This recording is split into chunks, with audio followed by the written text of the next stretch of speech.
may regret this. But I'm open to it. Let's do it.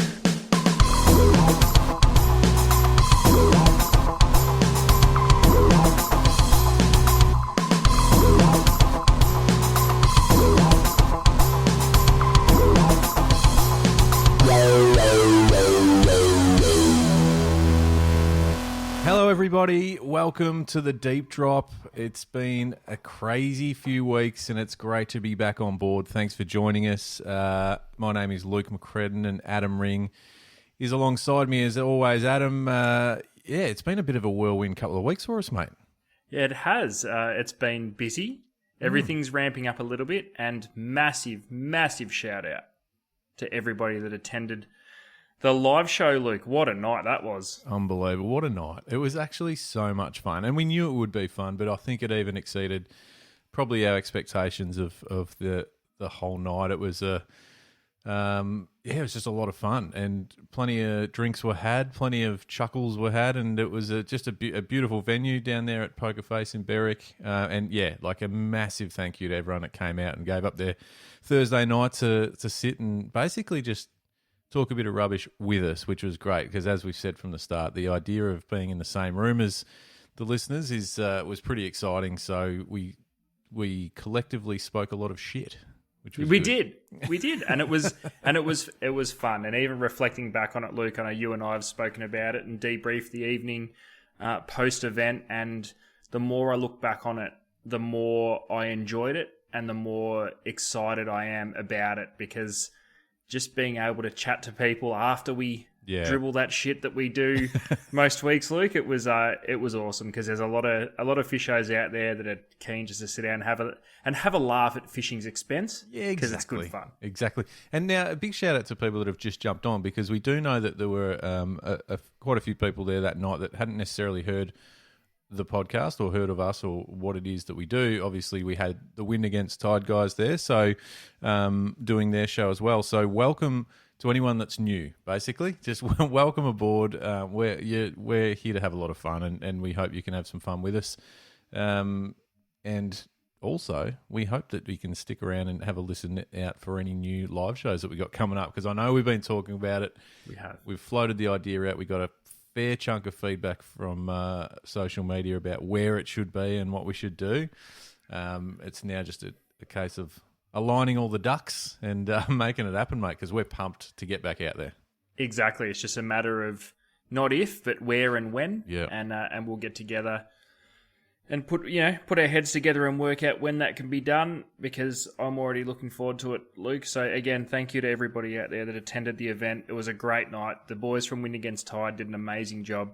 It was great to share the stage with them. Lee Rayner for coming down and jumping on as well to share his thoughts on some of the questions that we tend to spit out on this podcast, Luke. So it was great. And just to give anyone an idea that couldn't make it, he stated after the show that, and this is a person that's done many events, talk nights, whatever you want to call them. He said, "I've never done anything like this."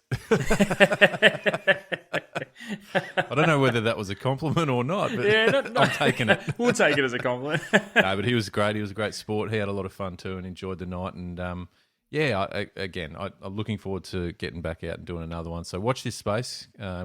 Stay tuned. And if you've got any suggestions, if you think there's an area that would let us into their town, let us know, because we'll do it. We'll just jump in the van and away we go. Yeah, we certainly will. We're on the lookout. We'll do some research, Luke. We'll get it going. But in the meantime, there's been a fair bit happening. There's even more questions that I think probably need our attention. Yep. It's been a big couple of weeks as we head into the heart of winter as we record this. I think the bay temperatures are the coolest that they will be for this winter. So I guess you could look at it as it's all up from here. Yeah, we're over we're on the way up, or it's a downhill street. I never know which way to say that expression. Like, it's all downhill from here. Does that mean good or bad? Like, do you know what I mean? Yeah. Because if you say it's all uphill from here, you sort of suggest that it's going to be hard work. That's a bit of a grind. Well, whatever the good one is, we'll roll with that. Whatever the good one is, that's what's happening. But you're right, and I feel like the days are getting slightly longer, Little marginally, but you can just Little feel bit. it. You can feel it in the air. But certainly some cold weather around, but not stopping the winter cod fishery. That's for sure, Ads. Big time, yeah. The cod have been really good. The impoundment fishery has settled into just part of the yearly staple for a lot of fishers now. It's the cod and the impoundments have definitely given the winter fishers something to do.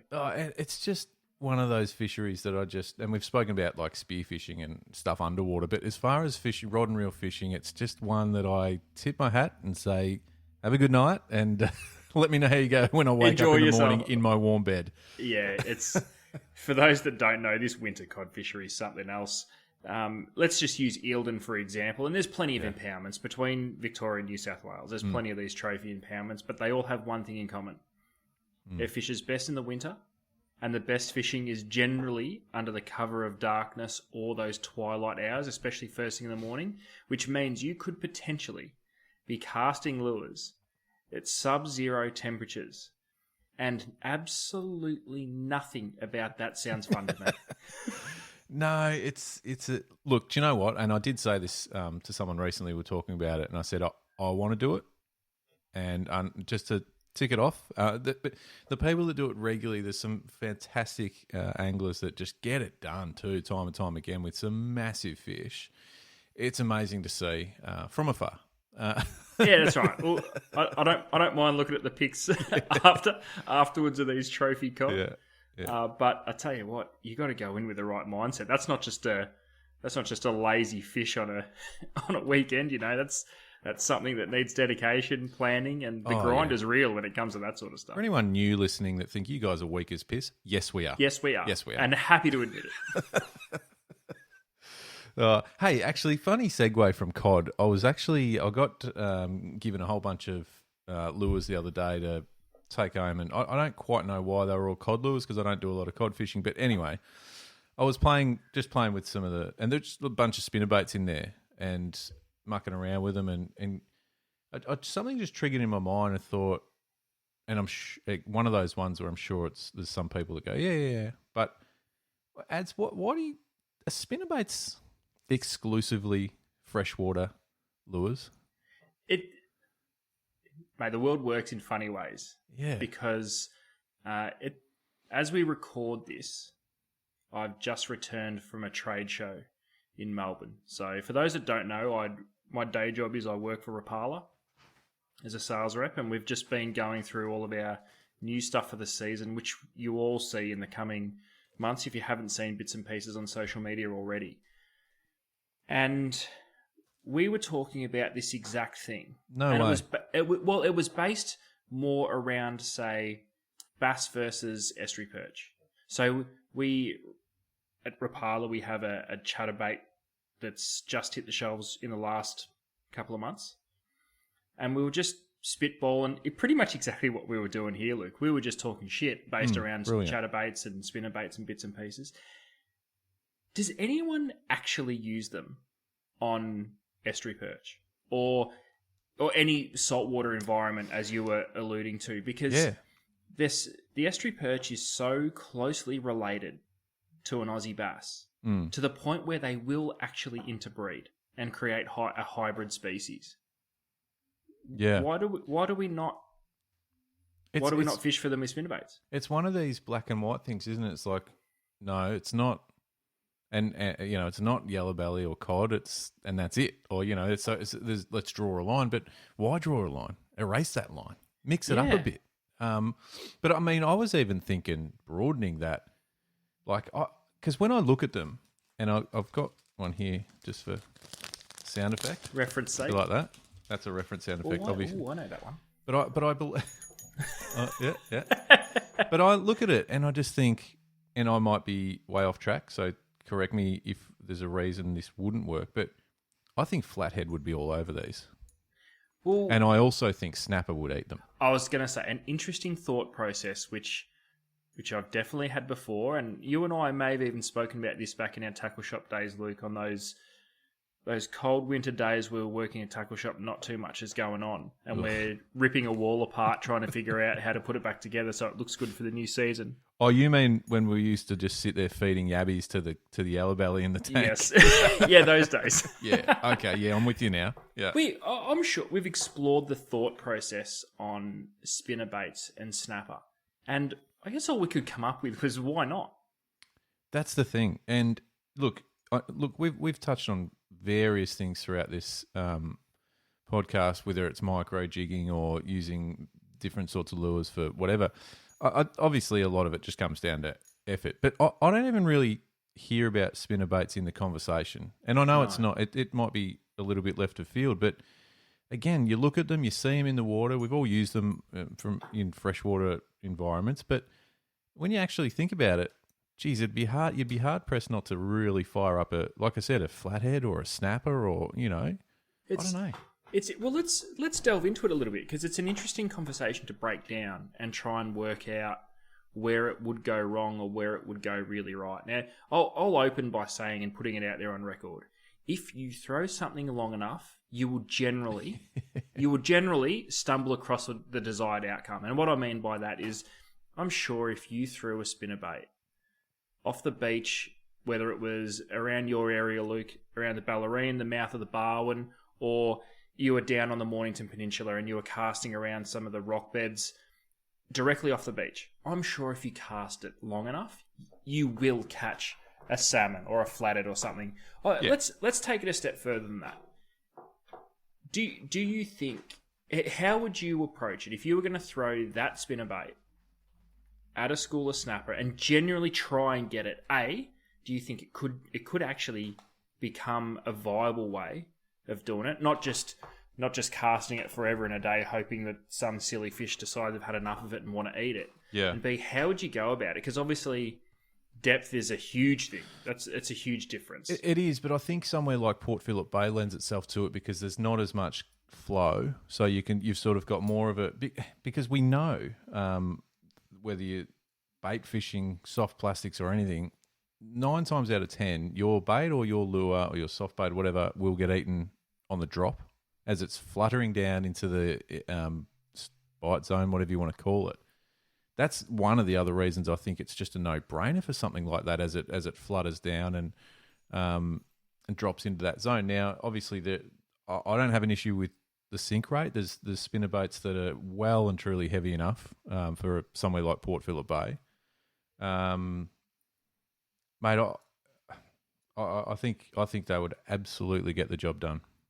It is an interesting thing because I guess when we talk about depth, and let's just use Lake Hilton as example, because we know spinnerbaits have been used there forever. They've been highly successful, and it's also a hell of a lot deeper than what Port Phillip Bay is. But the difference we get, the species we're casting at places like Hilton, whether it be cod or yellow belly, even trout, I guess, they tend to sit anywhere within that water column. They could be hovered around a thermocline that's 30, 40 foot down. Yeah. They could be hard on the bottom. They could be sitting like 2 foot under the surface. Yeah. Whereas with snapper, we tend to only target the fish that are hard on the bottom because I put in quotation marks, they're the feeding fish. How many times have you been in Port Phillip Bay and sounded snapper that are hovering mid to 3/4 of the way down, not hard on the bottom? Are they catchable fish? Yeah.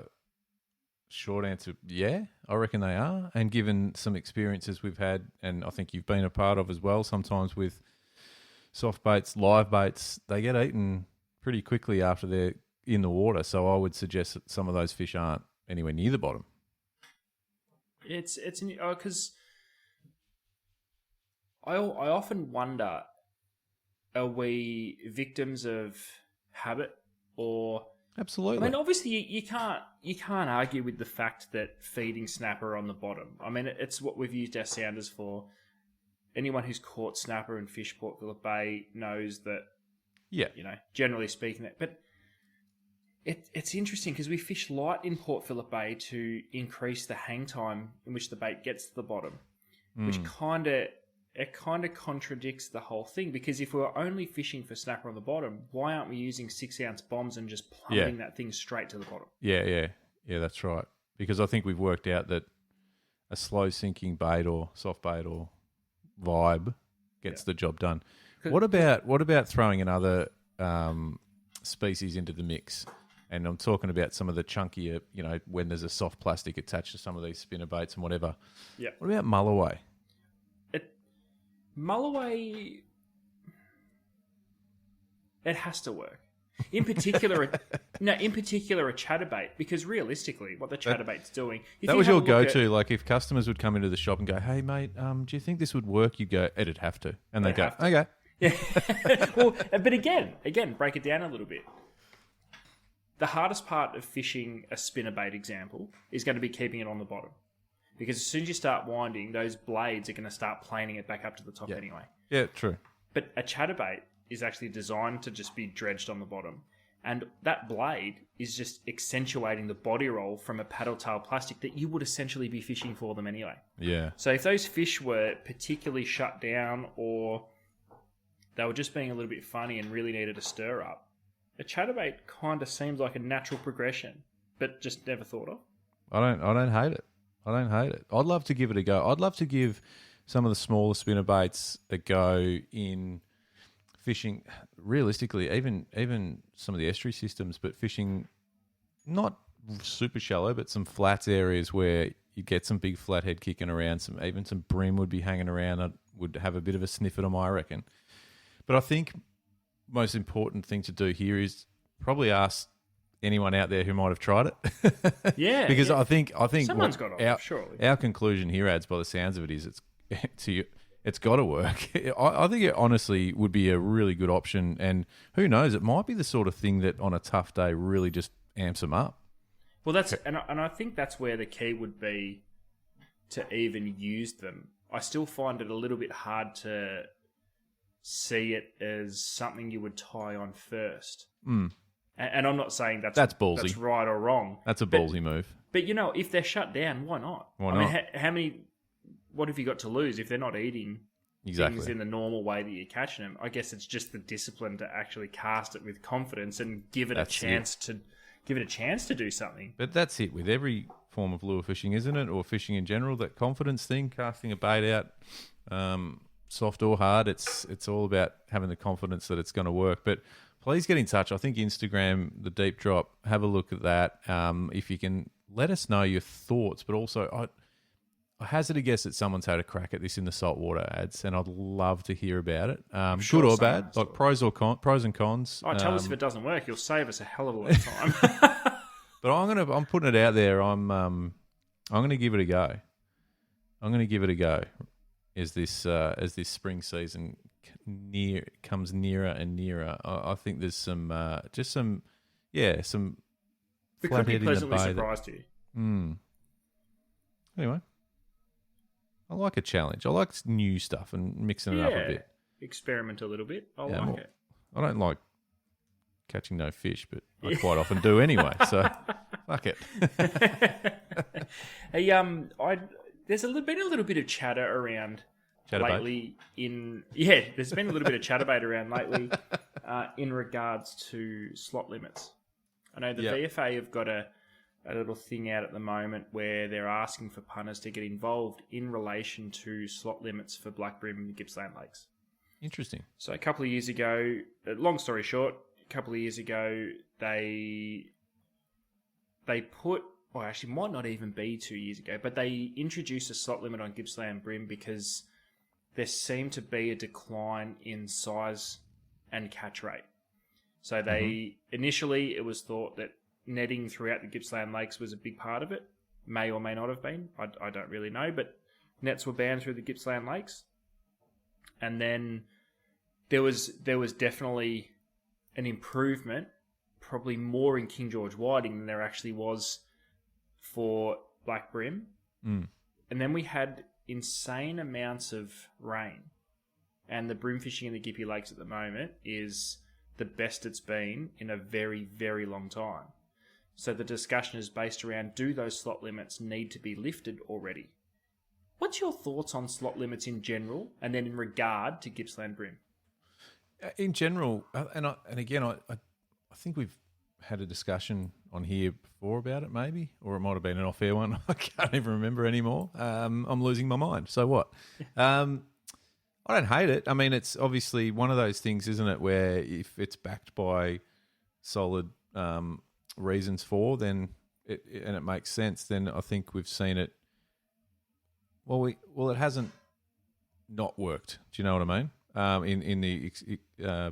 In the what we're using it for at the moment. So as far as the brim thing, I don't know. I probably don't know enough about it and what's proposed in this newest commentary around it as opposed to what's been happening. But nothing is happening at the moment. It's just getting the public input, because I guess the conversation is probably not so much based around slot limits. You're right. I'm pretty sure we have covered it on an earlier podcast.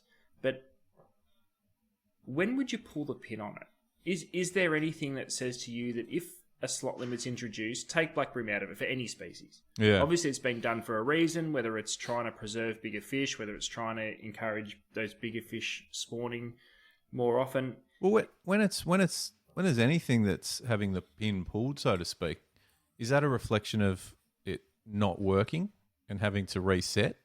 Or it could be a reflection of it that it's worked really well, so we that don't see the point in the restriction. So it can be relaxed a bit. Yeah, I guess. But again, and I think we're in a really fortunate state where a lot of the recreational anglers are really pro anything that will help the fishery or whatever their particular fishery is that they're interested in. So if it's going to continue to benefit, then I wouldn't be surprised if the population sort of got behind it and said stick with it. But again, if it's depends if it's if there's any changes, what's behind it. If it's a negative, then people will support it as well. It's a funny one. It's an interesting one. Yeah. I'm not sure where I sit with it. I haven't answered you one bit, actually. I've just gone around the fucking question about 14 times. And it's at this point that I say, what do you think, Adam? Well, this is probably one I think I have an answer that I even actually believe in. Yeah. I'm a massive advocate for slot limits. I think even if they're not necessarily needed, because in my opinion, at this stage, even with the black brim, at the time it looked as though it was needed, and I guess what I'm saying, it was an environmental effect in my opinion that was why the fishing was poor or the size limits were down. A heap of flushed water through those Gippsland Lake systems, all of a sudden the brim fishing's back to normal and looking really good again. Yeah. So I personally don't want to see the slot limits gone. If I had any sort of sway at all, I'd be almost. I like slot limits. I think they're a great thing. I think they not only help keep a healthy, sustainable fishery, but why wouldn't we try and keep a trophy fishery? So say Gippsland Lakes return to its former glory because of slot limits, and there's, you go for a brimfish on any given day and you're a chance of catching multiple 40-centimetre fish. Yeah. Why would we not leave them there? Leave them. Yeah, as long as we're not pulling the pin too early just because we're excited about where it's at the moment, that could have the reverse effect pretty quickly as well. But again, I trust the authorities. But what's the communication that it is out at the moment? Is it around feedback on the current situation? And well, I think that's what, and this is why I think we have a pretty good fisheries management structure in place at the moment, is because they're happy to do this sort of thing. I think they have noticed that the brim fishing's bounced back. They're certainly, from anything that I've read or seen, I don't feel as though they're claiming that their slot limit has saved the brim fishery, but it is better than what it was because of an environmental flow effect. So I guess they're kind of just putting the feelers out like, well, okay, these fish didn't need preserving, they just needed a good flush of water through the Gippsland Lakes because we'd been in drought forever.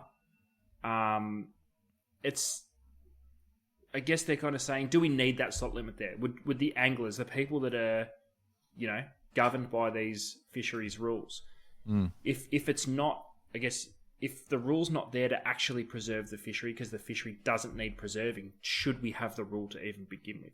Yeah. I think that's the conversation, isn't it? Straight off the bat. Do you know one thing I've noticed about this episode so far, Luke? What? It's pretty fucking serious. Why? It is serious, Adam. Something needs to change. That's not what we do. Maybe we haven't drunk enough beers prior to hitting record. I don't know. Where are we a bit? Look, and hey, maybe we're just getting, because we have had a couple of weeks off since the live show. Part of that was we're in recovery mode. No, but it's been like, as I said off the top, it's been a crazy couple of weeks for both of us and the deep drop in general. So, mate, that's okay. We're allowed to just get serious every now and then. Be real for a bit. I mean, it won't take long before we start talking rubbish again. But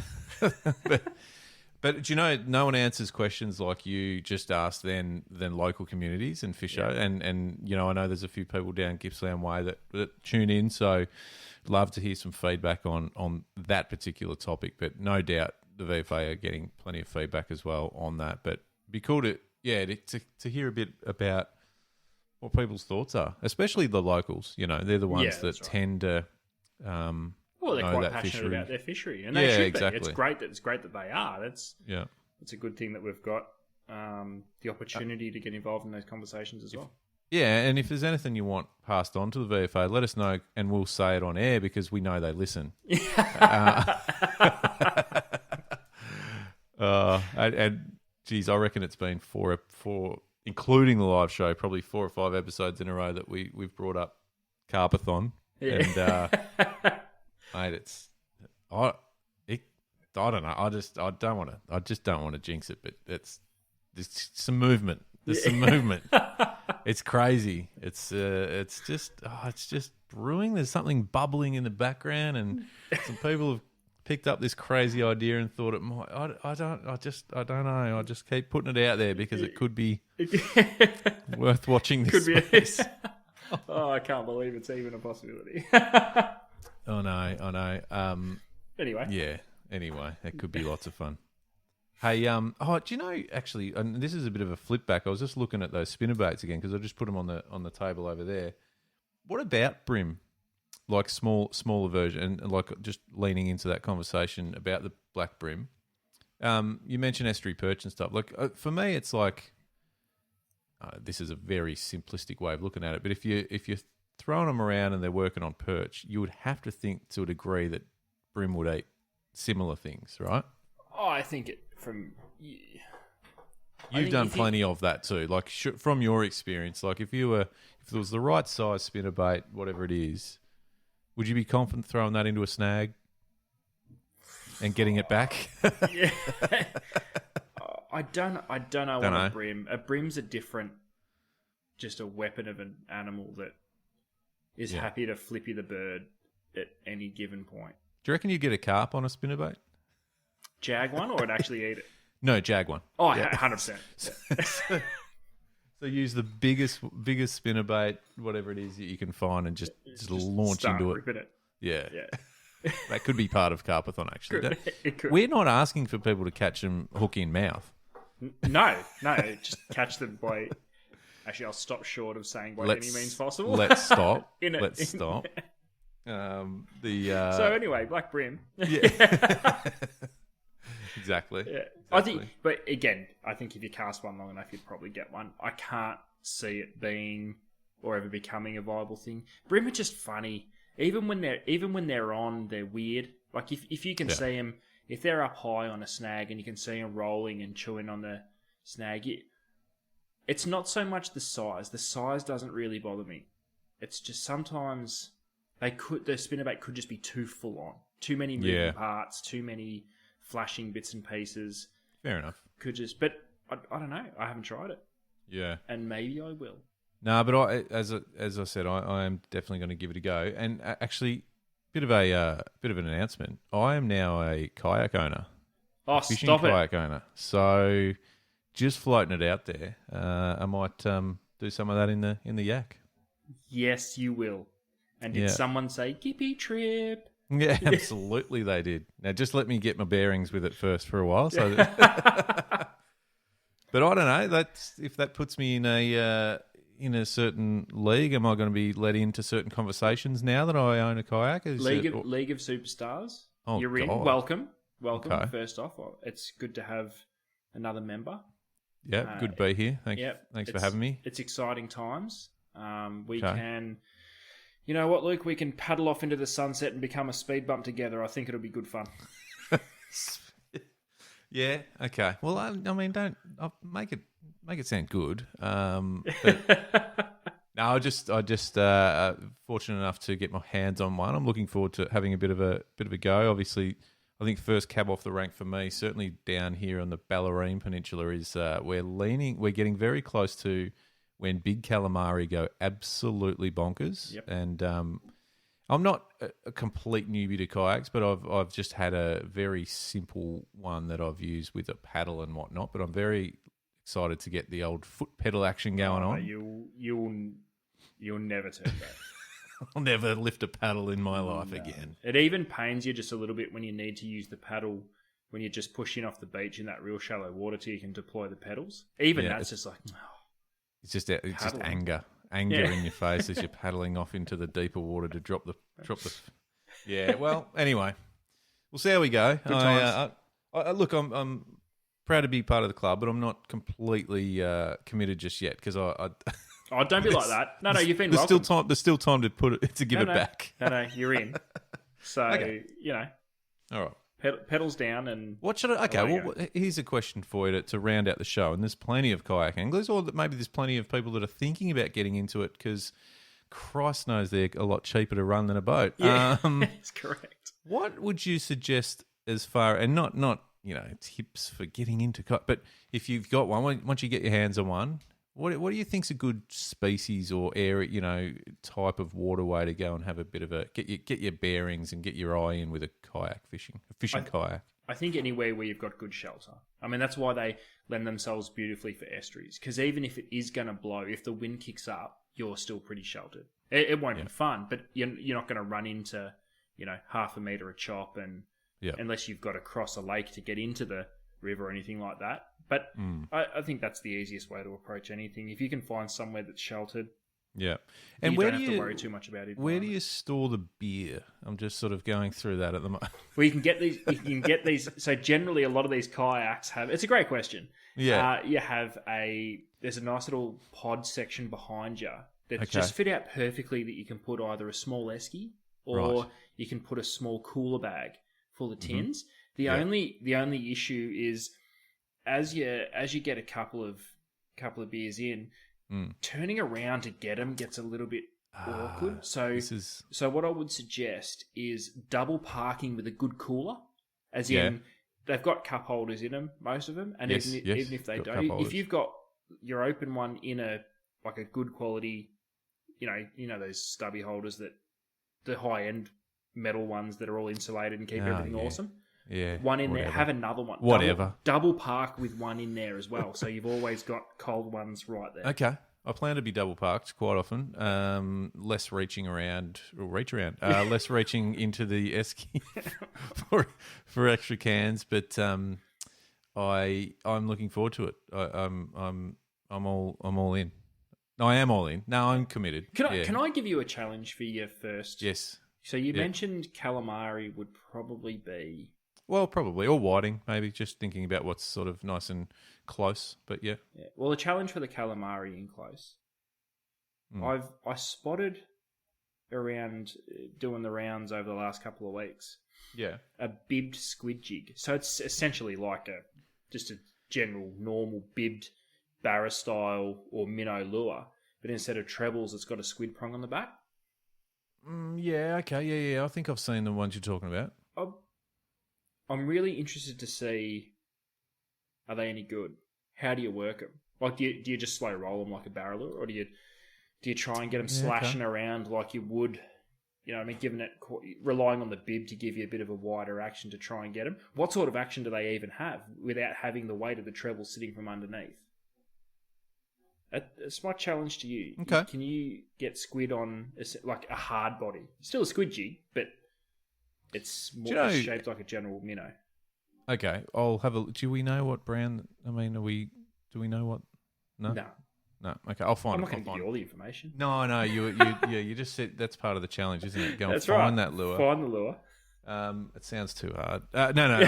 I'll have a. Do you know what? Do you know what I'll do? I will attempt to document said maiden voyage. Yeah. For the deep drop. I love it. It could be a complete fucking disaster, but that'd make it even funnier. It would be better for the people listening and watching. So jump onto the deep drop Instagram. I don't know when it's going to happen. And if I find that squid jig, I'll get it.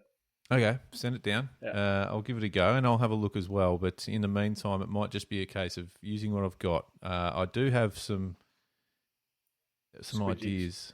I've certainly got some fucking squid jigs. Jesus Christ! Sometimes I want to lose one, like in a snag, because I'm like, I need to get rid of some. It sounds ridiculous, actually. I'll say that. Actually, all right. The other thing I want you to put on your list. This is fun. This is fucking fun. All right. Live baiting for squid. Hang on. Live baiting for squid. Okay, so what are we using? Yakkers, slimies, whatever you can catch. I don't know. King George whiting. It's just easier to catch a squid on a jig. Take longer to catch the live bait. Okay. No. Okay. Okay. So, and again, just this is all above board. When anyone that was a live show will remember Adam talking about live baiting trout. I still can't work out why you can't do it. There was a member of the VFA in the building who was shaking his head profusely. All right. Well, I can work out why you can't do it because they said no. But why? Because legally, I don't know. Anyway, okay. Do you know what? I'm opening this up because I'm up for a challenge. You know, I love a challenge. This is good. I'm a competitive person by nature. Is there anyone listening that wants to set a bit of a challenge for me or collectively, ads maybe for you and I, because you're a seasoned kayak angler, so maybe the challenge can be set, big or small. Like obviously, don't tell us to cross Bass Strait and go and fish. Oh, because I can tell you now, flat out, fucking no. But is there something that we should have a crack at, or you want to see us have a crack at and potentially fail miserably, and that's okay? That's fine. That's what we're here Let us know. Instagram. I'll put up a tile, and you can respond to that, or you can send us a private message if that's what you prefer. We get lots of interesting messages.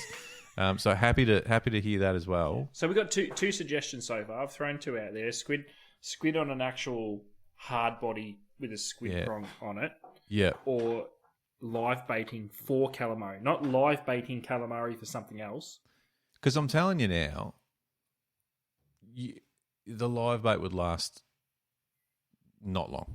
Calamari are hardcore predators. They will smash it to pieces as soon as you put it in the zone. Yeah. So I'm confident it'll work. It's just a case of getting a live bait, rigging it up. But okay, that's on the list. Yeah. Let's make a list. Let's compile a list. Yeah. Let's make a list. Let's see what can actually be done. And doesn't have to be in the bay. Hit us up with an estuary freshwater, saltwater, whatever. If it involves any fishing at night in anything less than 25 degrees, I'm doing it. No fly fishing, thanks.